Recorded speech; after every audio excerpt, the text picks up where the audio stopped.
Good evening. The embattled BC Lottery Corporation is under more fire tonight, this time from a jackpot winner. A Victoria man is looking for the Lottery Corporation to pay him more than $42,000 he says he won at a casino in Duncan earlier this year. But the man says that BCLC will not pay up because he agreed not to play in BC casinos. Now the gambler's betting on the courts to force the Lottery Corporation to pay up. A News reporter Stephen Andrew joins us now with more on our top story, new at 6. Stephen. Hudson, for many people, the thrill of playing the slots is when the bells ring, the lights flash, and sirens sound. It's a sure sign that you've hit the jackpot. Well, only if BC Lottery Corporation says so. It just seems unconscionable to allow someone who has gambling issues to play and watch them put their monies into the machine and then disallow them when they win. Victoria lawyer Josh Weiszner says he wants the BC Lottery Corporation to play fair, and he's critical of the government for not doing enough to help problem gamblers. If the BC Lottery Corporation is going to give the impression to people who need assistance that they're there to help, they should follow through with it. The lawyer isn't letting his client, Mike Lee, talk to reporters at the moment, but he says that his client walked into the Cowichan Chances Casino on January the 25th.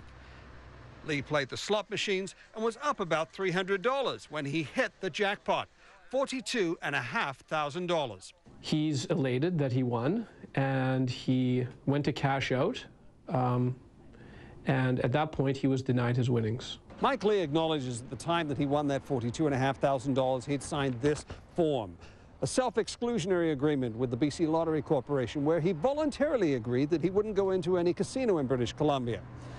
But Lee's lawyer says nowhere in this agreement did it say that if he won the big one, the BC Lottery Corporation wouldn't have to pay him. Lee's lawyer claims the Lottery Corporation knew he was playing the slot machines while excluded because he's won hundreds of dollars on several occasions. My client provided his ID. They clearly identified my client. They paid him his winnings and never asked him to leave. To get his thousands of dollars in jackpot winnings, Lee is taking the BC Lottery Corporation to court. The corporation says it's inappropriate to comment on the specifics of the case as it's before the courts, but says it has the power to make rules establishing qualifications for entitlement to prizes. When it comes to helping problem gamblers, the Lottery Corporation acknowledges there are challenges. We know there are lots of people who get in without being intercepted. We're aware of that.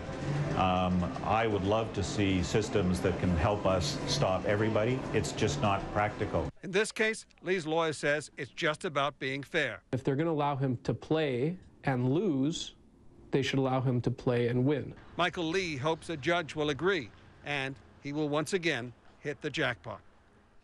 Now, Hudson, Michael Lee doesn't see himself as a problem gambler. 3 years ago, when he signed that exclusion agreement, he had a new family, had some extra money, and his lawyer says that he wanted to curb his casino playing.